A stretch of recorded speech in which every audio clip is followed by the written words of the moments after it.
Hey, it's Lacey. I'm here at Fayetteville Pelvic Health. I want to show you one of my go-to calf stretches, especially if I'm training for a run. And I'm going to turn the camera down a little bit so that you can see my legs and my feet. Okay. So we all know kind of this traditional runner's stretch.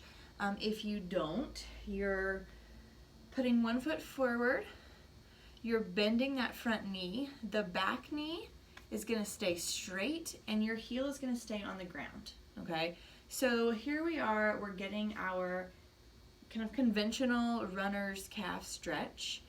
Now you can tweak this a bit by turning your back toes in and out, and you want to be careful. You don't want to overdo it because you don't want knee issues or hip pain, but you can tweak it a little bit by kind of altering the angle of your toes.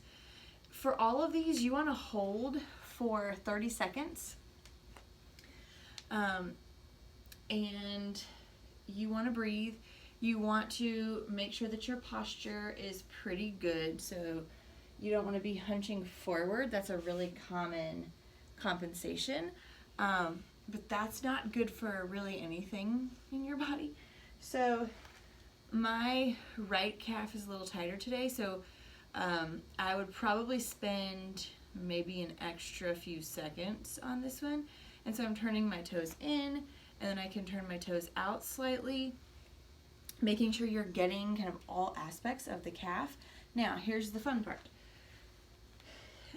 We have another muscle that is deep to our our gastrocnemius muscle, which is that main calf muscle, the big guy. Deep to that is a muscle called soleus.